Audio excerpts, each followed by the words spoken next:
Welcome to the Ask Me How I Know show. I'm your host, Julie Holly, and I'm so excited you're here. Ask Me How I Know is the only podcast in the multifamily niche replicating what takes place outside the walls of a seminar. Remember when we used to get together like that? This is like the lobby where honest, unscripted conversations take place and transformation happens.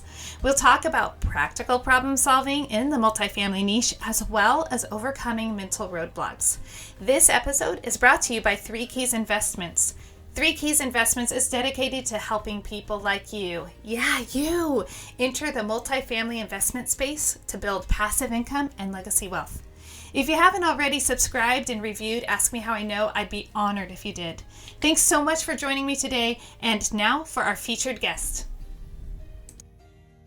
Welcome back to another fabulous episode of Ask Me How I Know. I am probably going to burst out in laughter because I have my friend Jay on with me today. And every time Jay and I get together, we seem to talk and talk and talk and talk. And so there's a commitment today, right, Jay? Yes, we're going to try to not chase so many rabbits for sure. Oh, it's so much fun. Jay, I am so grateful to have you on Ask Me How I Know. Welcome. I'm glad to be here. You sent me a message of, hey, how have you not been on my podcast yet? And I was like, well, I don't know. So I'm glad we're doing this. I'm glad you're saying not because you haven't invited me, Julie. Okay. Oh my gosh. Jay, you are, when I look at everything that you have accomplished and everything that you are looking to tackle in this coming year, and just like you have such a good trajectory, and talk about putting blinders on.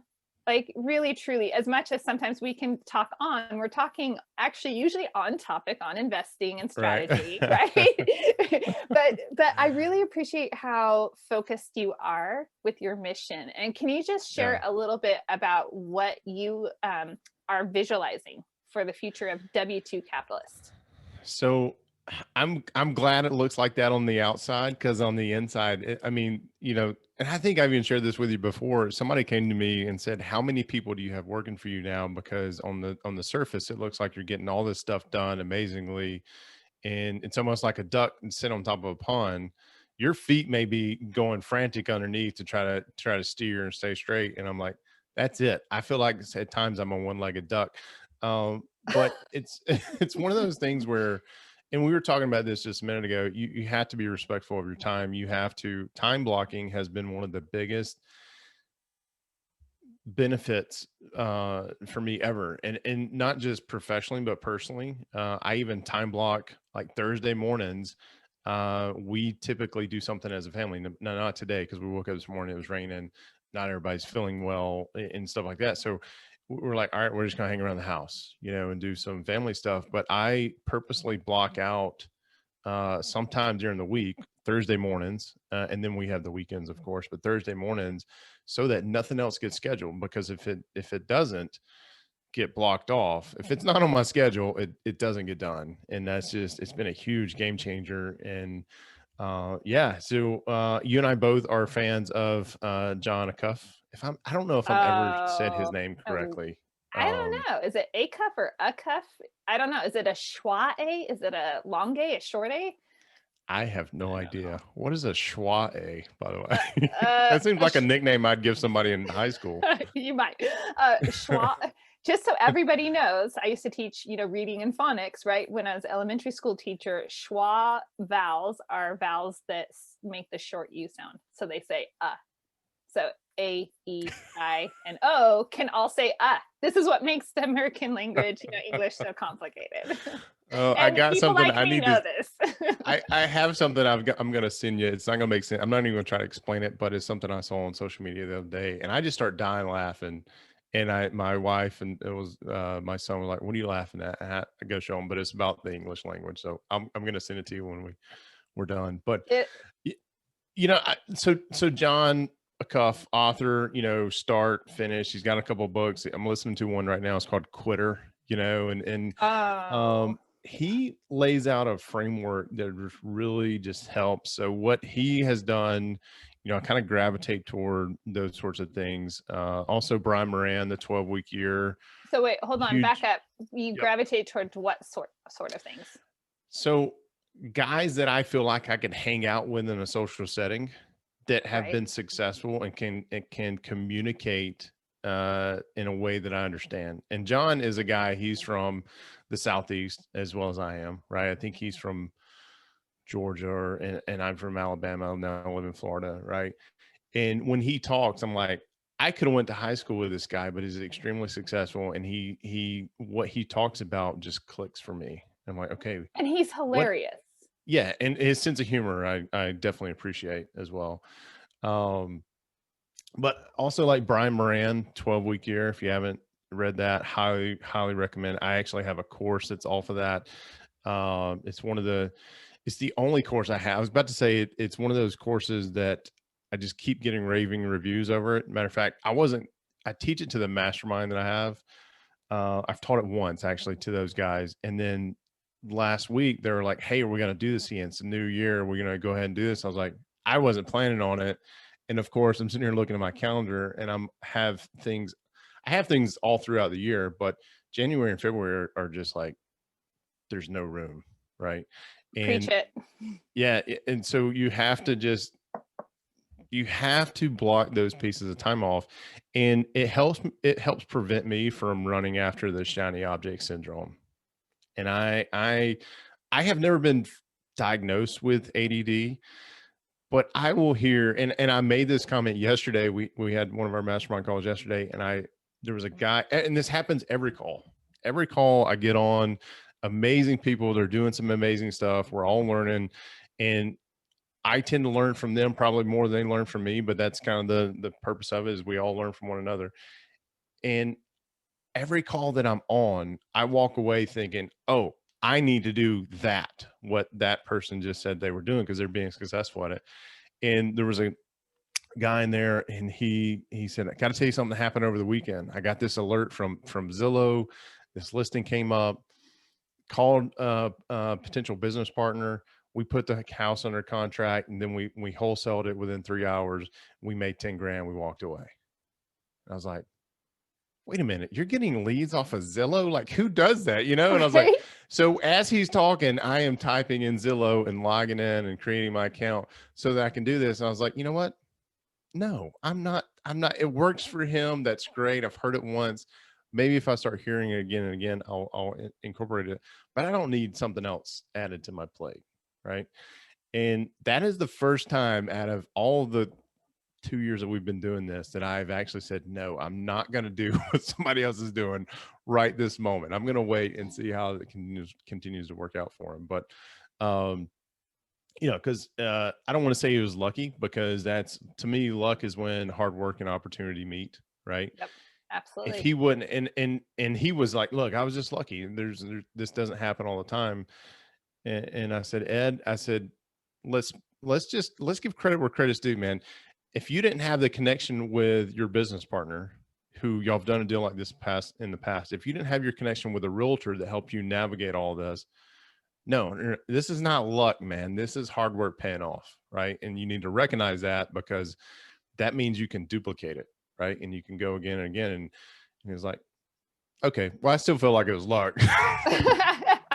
But it's also knowing what you're chasing after. So he knew exactly what he was in pursuit of, and he had the alerts on. And so when it came up, he knew that was the one to snag. Yes. And so what I have to ask, what helped you not chase after it? What gave you the ability to say no? Because I look at my calendar. Yeah, I look at my calendar now, and it's like, where are you going to fit things in? And I'll do this. I'll make notes, handwritten notes. I've got a notepad on my Mac that's most important to-dos, right? Like, so every morning when I come to the office, I will look at my most important to-dos list first, and then tackle what's on my calendar. And that most important to-dos list just keeps getting bigger and bigger and bigger. And I'm like, all right, something's got to give. I gotta stop chasing these rabbits, right? And that's it. It was just basically finally hitting my head against the wall enough to say, stop it. you know, yeah, I think that was it. I don't think there was anything other than just saying, look, oh, there's a trigger that I'm chasing something that somebody else had some success with. I don't have time for that right now. Right.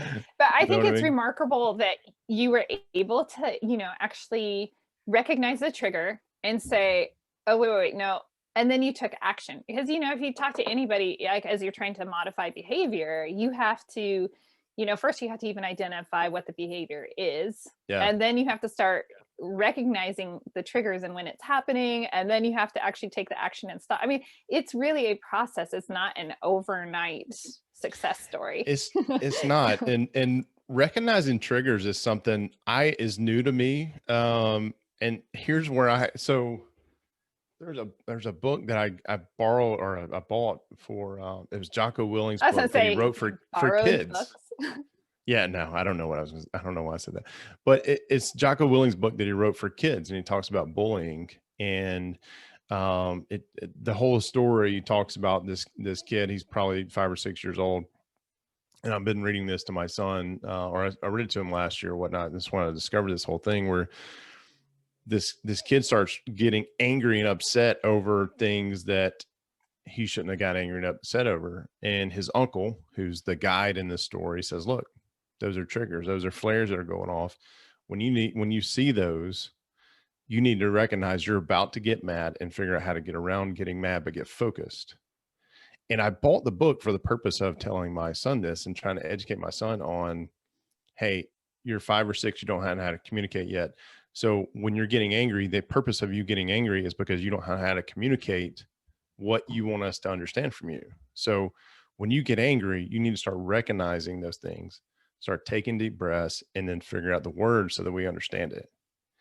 And after I walked away, I was like, that's exactly what I need to do. Like, you know what I mean? So it was like, I need to recognize there are certain triggers on the way that I act and the things that I do that I don't need to be doing. And I need to recognize those. It's just funny. It's a book made for young kids. And I was Well, like, let's just face it, we have to learn from the kids' books. we do. I have a Jesus storybook Bible, and I think I got more from that sometimes, like when I'm tired of something, I'm like, oh wow, that's really powerful. I mean, There you and kids' go. books in my classroom all the time. I'm like, oh, have you read speaking of kids' books for just a moment, Who Moved My Cheese? The kids Yes. version? No, not the Oh my kids gosh, version. just get the kids version. I read Okay. it regularly. No joke. It's succinct and it's a great, powerful reminder. You get it for yourself or you get it for your kids? I got it, quote, for my kids. Same reason why I have that remote control airplane up there. I got it for the kids. Yeah, Right. exactly. It's entertainment. It's going to help them grow and learn. Yeah. There's a lot of good information out there right now on triggers. I'm very into mindset. I think you are as well. And Yeah. I've been listening to different podcasts and talking about how to retrain those triggers and like finding something like physical, like tactile and things like that. That things that you can start doing when that happens to Yeah. kind of alert yourself. Aside from Yeah. getting like mad. Yeah. Like for example, there's 10 of us in the mastermind that have committed to doing 75 hard. So we started on January 1st and we're doing the whole Andy Frisilla 75 hard, which I appreciate the program. I don't appreciate his language, but anyway, it is what it is. And I'm totally with you on that. yeah, and so the first week we're all sore, we're all complaining, and all this stuff. And I was like, guys, just here's what you need to realize is that the pain is temporary, the soreness is temporary, it's going to go away. And a couple of them were talking about habit stacking. I just had this all. I was like, well, let's stack this habit. Every time you move and you think of how you're sore, then it needs to trigger that, hey, this is only temporary. And I needed to be thinking about one of two things. Number one, am I going to increase my workout so that I can continue the soreness throughout the thing? Or am I going to just focus on getting it done? So now that I can go do something else, right? Stop thinking about the soreness. It's only temporary. And now we're into day 7. Nobody's complaining about soreness and they're all, we're on to something else. So it's those little triggers that I don't know, the triggers and habit stacking has been an amazing, I think habit stacking came from, was that Atomic Habits? by James I don't Clear. know. I haven't heard that expression. And so that's interesting. You want to explain habit stacking for a moment? It's, I don't know that I'm going to do it justice. I'll do it my best, but you basically, you do one thing that's going to trigger something else to happen that you need to happen, right? Like, most basic example is you set your alarm clock to go off so that you'll get up, right? Or you put your phone, which most of us, I don't know why I said alarm clock. I don't know who has an alarm clock anymore, but they have their phone. Put your phone across the room so that when the alarm goes off in the morning, you have to get up and go do it, right? You have to get up to go turn it off. And now that you're up, right? Very few of us are going to go back and, well, maybe not now because it's winter time and it's all cozy in the blankets. But it's doing one thing that triggers another good habit, that triggers another good habit, right? And you can stack those as high as you want It's to. really cool. I hope I Wow. did that justice. I'm not I really like that sure that I concept. did. Yeah. You know what? I like that it was basic level, and so that works. I will say they make these really cool alarm clocks for those of you who are trying to get away from your cell phone. And I haven't purchased one for myself. My son has a clock that it mimics the sun rising and things like that. Birds Nice. chirp. You could change it to all sorts of things, but I am challenging myself to put my phone to rest and to try to part ways. I think you and I are on technology so much that it can really invade the life. And I'm like, okay, I gotta put. My daughter helps me. Okay, mom, go put your phone to bed. Like, and in that way it protects family time.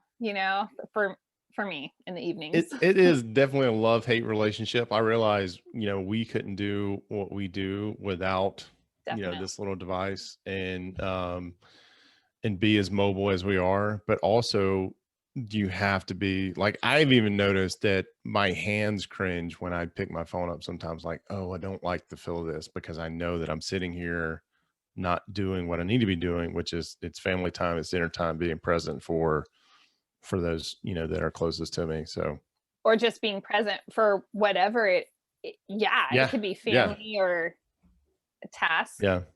Okay, so I want to ask you how you know, because we're really talking about like schedules and avoiding the shiny object syndrome, which I have had to learn, and I'm like a continual recovering shiny object syndrome person.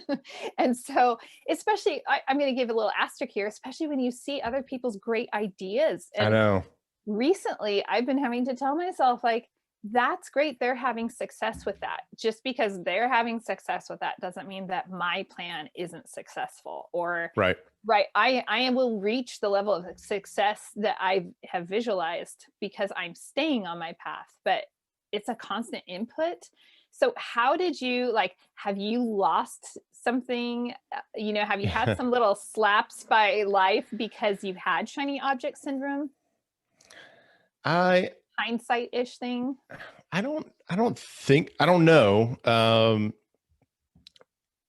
I don't know. I don't know the answer to that. I don't know that if anything, I've missed out on staying the course. There's a management philosophy, and I don't know where I picked this up. I'm sure it was in a book that I read. It's nothing that I created on my own, but it was, if it happens once, it's an anomaly. 2 is a pattern. 3 is a trend. You manage the trends and you pay attention to the patterns. The anomalies are just, they're one-offs, right? Until they prove themselves differently.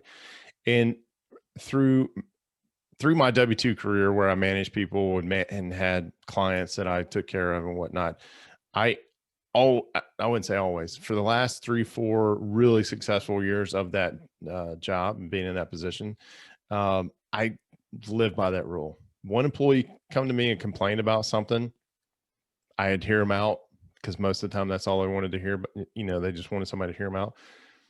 But the second person comes to me, and now I'm thinking, like, okay, something's up, something's not jiving here, right? And then when the third person okay, now I got to go do something about it, right? Because now it's a trending topic. And I would tell my employees this: hey, this is how I'm going to manage. This is how I'm going to manage you. And I started adopting that into my personal life as well, except for these little shiny objects that would come along. So to answer your question, I don't know if I've missed, I can't pinpoint one thing that I said, oh, I missed out on something because I went and focused on something else. There's nothing that comes to mind. about that. But I do want to circle around to your very original question. I don't even think I answered. I was going to take us back. I have my notepad. I'm like, okay. But you asked, my vision for the W-2 capitalist, and the whole purpose of the W-2 capitalist is to help parents realize that they can invest in real estate while working a full-time job, right? And it's one of those things where I started it because I was living paycheck to paycheck. Even though I was making six figures, our net worth growth was not happening, and I was just beaten up by corporate America, right?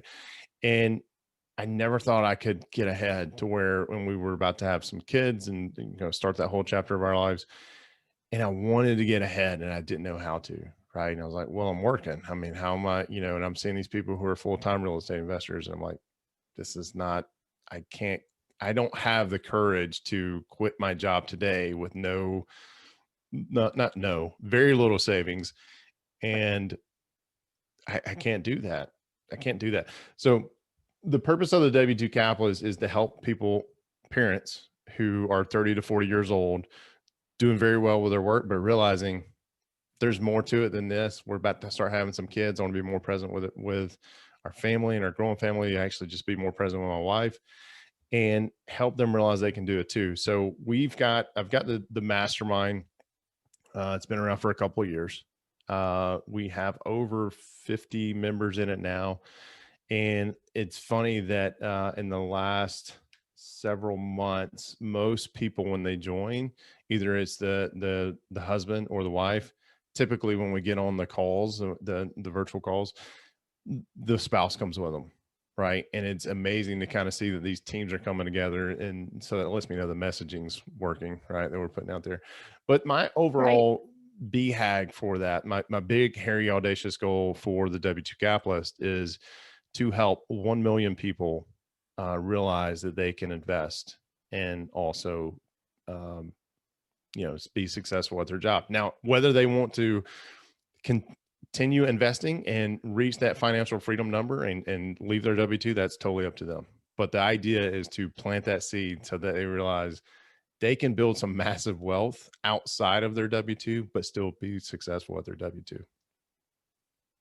And I don't know. I love it. And I'm not throwing just 1 million out there because it's a cool round number. I mean, there's an estimated, it's amazing that we don't have the numbers to say from day to day how many people are W-2 employees, because we all have to file tax returns, right? But there's an estimated 150 million W-2 employees, right? So if I can help just 1% of those, or it's 150 million employees, you take out the 1099s, there's an estimated 20 to 30% of that. It gets down to close to 100 to 120 million. Now, these are all just like estimations by the government's best guess, right? So if I take 1% of that, if I can help 1% of the people in America, I think that's a pretty impactful change, right? So it's not just 1 million people. Wait, you know what? I've been in my head because there are some other people that their goal is 1 million people, and most people are able to break it down like you. But in my head, a lot of people will default to money, right? Kind of like 1 million people, $1 million. And it's like, well, $1 million isn't very much anymore. So 1 million people, really? That's it? No, I'm kidding. Yeah. No, 1 million people is a very big deal. And that's a great goal. So this year you mentioned that January and February were like booked out, crazy busy for you. And I'm experiencing the same thing. And it was very purposeful. Like I took half of November and all of December. Like I pushed pause on recordings for the podcast and just sank into a lot of, I was able to meet with you and talk about, some different concepts. Like I had kind of this flex time that I don't normally have.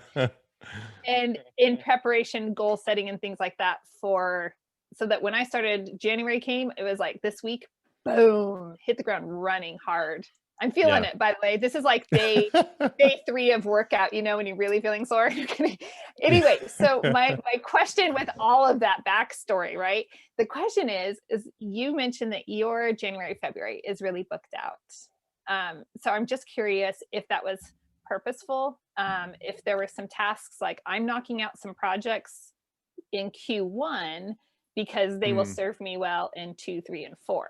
So it's like yeah. a real push. So Yeah, there's a lot that's been in the making. So January, February, we're kind of booked at the end of October. And the biggest thing is I'm writing a book, and I'm not a writer. If my, high school teacher, even my college professors hear that I'm writing, they're like, oh, this ought to be good. Um, so I really was strategic about recording podcasts in the later part of the year so that when January, February come around, I didn't have to focus as much as recording podcasts. I can devote that time to writing. And the reason being I want to knock the book out, or writing at least the first draft, is because I've never done this before, number one, but I've studied up, and most people tell you it's a 6-month to 2-year process to write a book, to publishing. And in October, we're planning to have the very first in-person event for W-2 Capitalists. Now that's COVID pending, right? With whatever happens, but there's some planning that has to go into that. There's planning that's already happening for that. And then there's also another exciting announcement that's going to happen sometime in Q2, maybe late Q1, that I'm not ready to talk about yet. You and I've talked about it a little bit off air, but it's pretty exciting. So there's a lot that goes into, and this is the first year that I've ever really been able to do this. And I think it's because last year, I still had my W-2, right? And then I was laid off for COVID. I was like, okay, we're going to do real estate investing full time. And that includes growing the W-2 Capitalist brand. And it was amazing to see. There's a guy in my mastermind, Darren, and I was kind of bummed about being laid off for a couple of days, mainly because I was upset that I got laid off and somebody else didn't. It was the whole competitive side. I think you and I talked about this before. the ego. Yeah. And then I kind of just, all right, I'll put my big boy pants on. Let's go. Let's do this. This is the push that I've been needing for a long time. And Darren, he said, man, he goes, imagine what you've built already in the W-2 Capitalist, and you've been doing that like 1 or 2 hours a day. Just imagine how high and hard you're going to be able to go once you're dedicated full time. And that's what the last part of last year allowed me to do, is like to really sit down and strategize on things that we can do and things that we can accomplish. And Darren, and the reason why I bring up Darren is because he did something very impactful. He goes, where I sit, you've been kind of just pedaling along with your training wheels on, right? And now your training wheels have been pulled off, and you can go so much faster, right? And the kicker of that story is when he has a son that's riding a bike and learning to go without his training wheels. Well, I go to my post office box one day, and there's a box in there, and it's from Darren, and it's his son's training wheels that he had taken off the bike, and he mailed it to me. He said, look, buddy, here's just a reminder. You can go extremely fast and extremely hard, and there's nothing keeping you back now. Right. I was like, all right, thank you, sir. I mean, what do you say to that? I mean, it was just amazing things for somebody to do.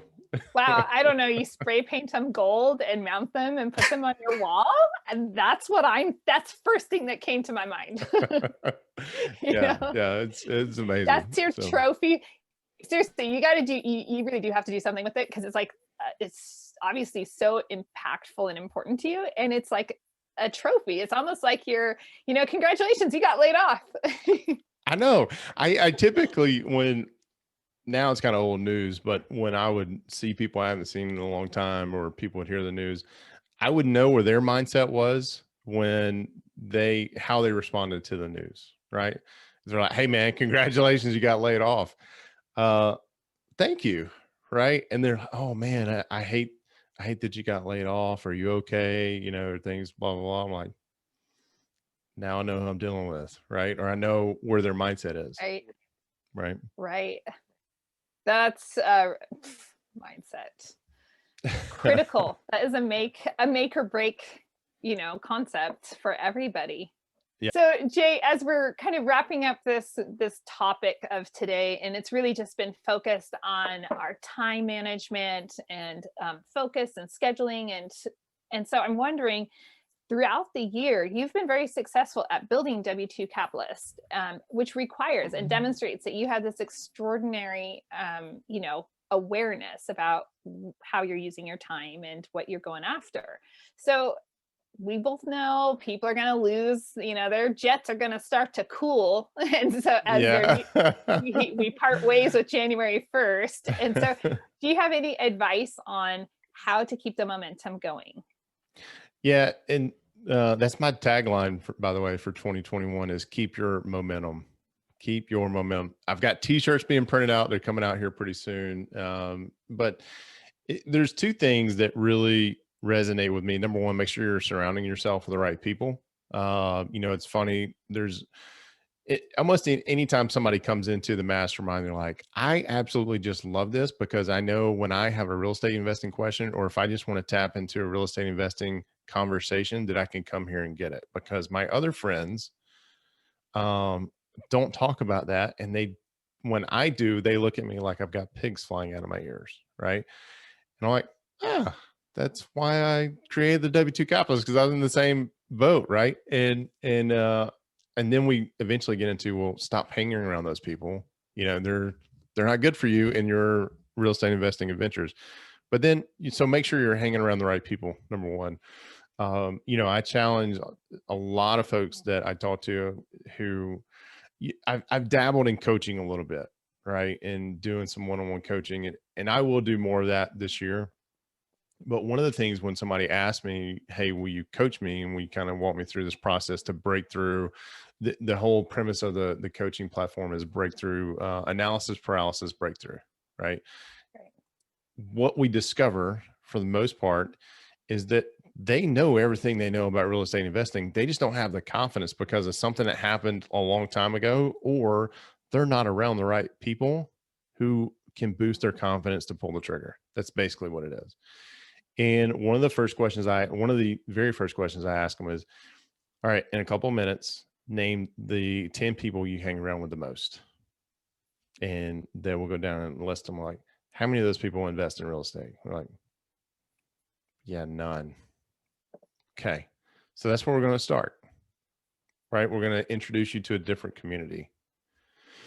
So number one, make sure it's who you're hanging out with. Number two is,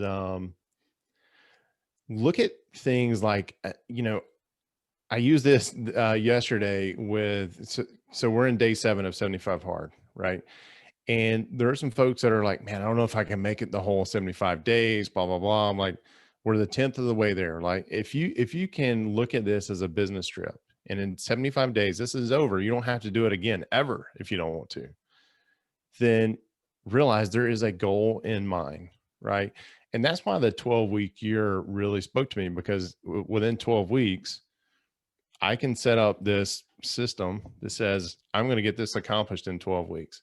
If I don't, and it's a complete waste of time, so what? It was just a quarter, right? It wasn't an entire year. I don't do your New Year's resolutions anymore because of that very same thing. I will do them when I do the 12-week year, right? So the whole purpose in the course on the 12-week year is to establish your 1 year, 3 year, and 5 year goals. Your 1 and 3 year, 5 year visions, right? And then you have these goals within your 12-week year that bubble up to support your visions. And then your visions are going to support your BHAGs, which are your big, hairy, audacious goals, the main purpose that you're here on the planet, right?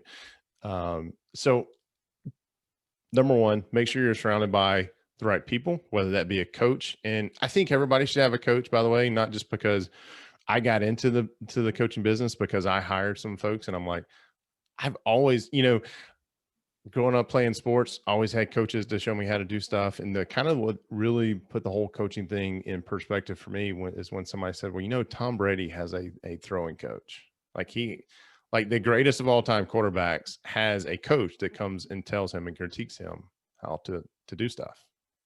I'm like, why does Tom Brady need a throwing coach?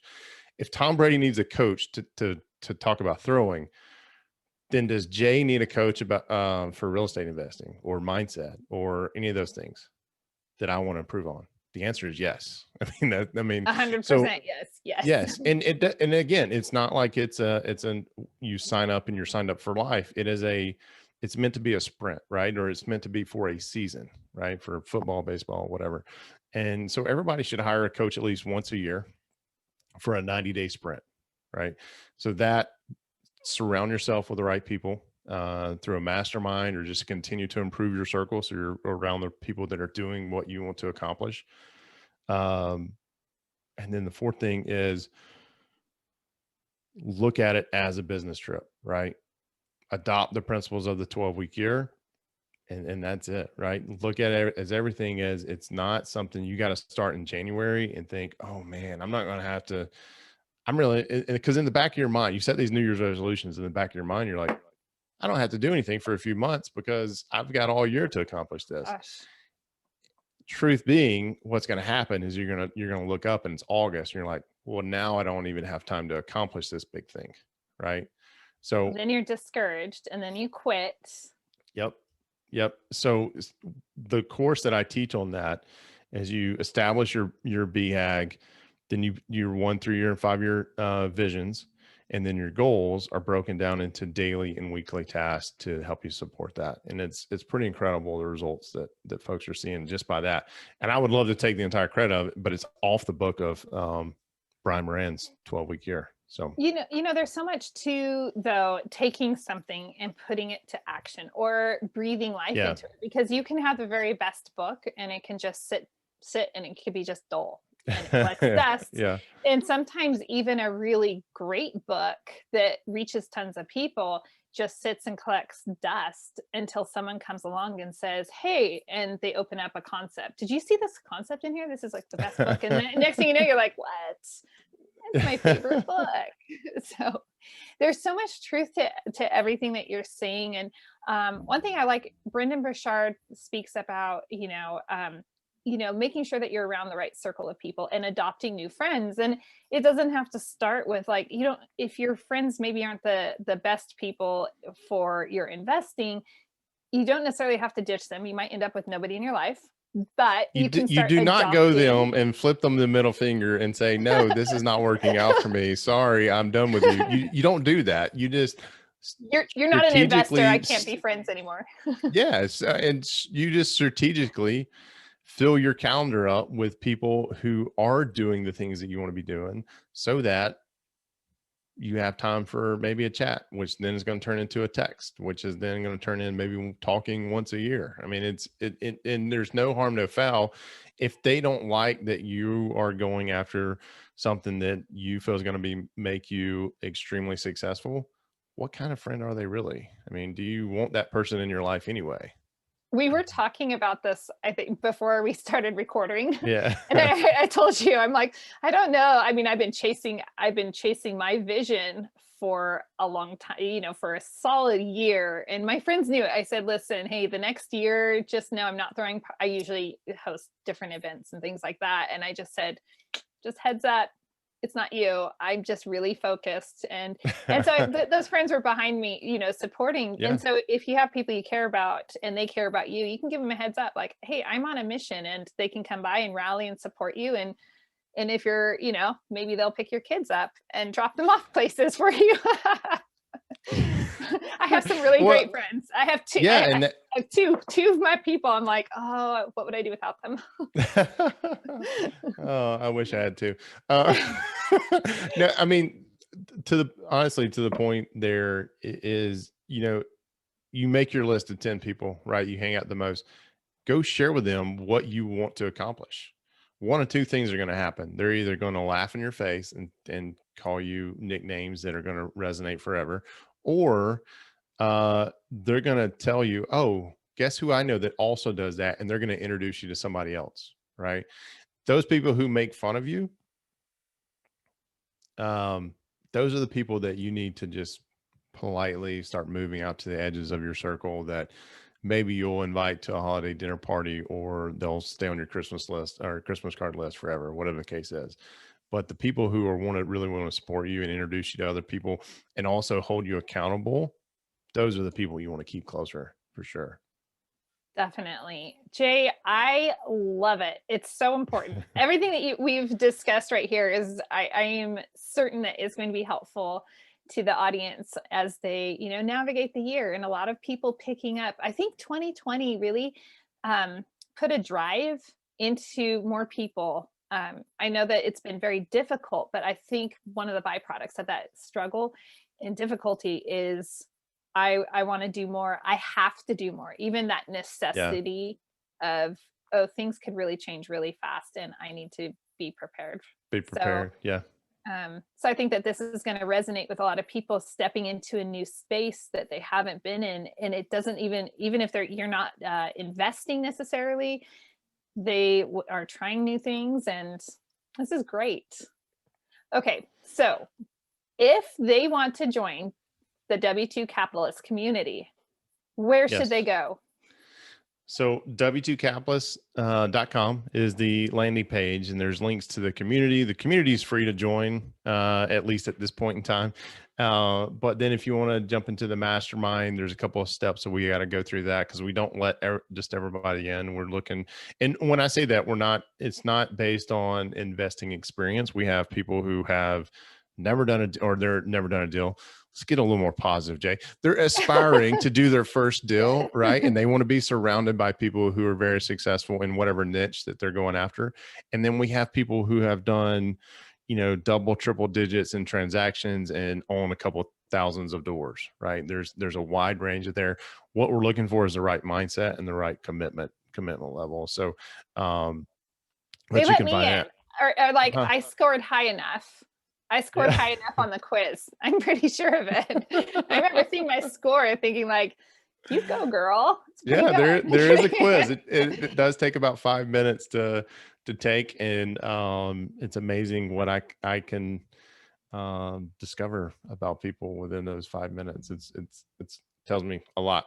It tells a lot for the person taking the quiz. It actually is kind of self-informative. And I appreciate that you made it really clear that it's a mastermind that is open to all experience levels, because we all know there are the masterminds that are open only to people with a certain net worth or a certain echelon of things. So I love that. And again, just trying to help people get past that first deal, because the first deal is the hardest, right? Love the first deal. Yes. Yeah. Okay. And Jay has a fantastic podcast as well. I love the way you run your conversations and your interviews and everything. It's super fun. So I think you're giving me way too much credit. I just have conversations with people I want to talk to and hit the record button. So we're two peas in a pod. Yeah, exactly. Very much like this one. Yeah. So, but listeners, make sure you go and check out, especially if you're listening to Ask Me How I Know, you will definitely enjoy the W-2 Capitalist podcast, because it's a very similar format, and really interesting people, and a lot of different people that haven't been on my podcast at this point. So and they might be in the future. So they might be in the future. You never know. So thank you for that endorsement, Julie. I appreciate it. Oh, you bet. And is there any other way that you would want people to connect up with you? Yeah, you can email me, jay@w2capitalist.com, or I would say, my cell phone number, 850-610-0966. And I first heard Tim Kelly, who's a business partner of mine, give out his number when he and I did a podcast together. I was like, what are you doing? He goes, well, here's the thing. Only 1% of people are actually going to call or text or hearing this. And that 1% is actually not really going to do anything at all. So yeah, no, it's 850-610-0966. And because of that, he's had a lot of success. So I was like, all right, I guess I'm going to get past that whole privacy element. Yeah. Somebody might call me in the middle of the night. So, well, my phone, again, I was talking about strategic with your time. My phone goes in do not disturb at like 9 p.m. So reach it. You can call me. I will not be responding until the next Just day. do not call him 2 times in a row. I'm kidding. Is that how that works? That's how that works. Oh, did I just say that out loud? No, there is a separate setting that you can do that only if people are stored as your favorites. Oh, So I forgot I'm unknown phone talking to a tech numbers. guru. Yeah, you forget about that. There's Okay, ways around that. We'll talk about that here in a minute. Okay. Jay, thank you so much for coming on Ask Me How I Know. My pleasure. And to my awesome audience, thank you for listening.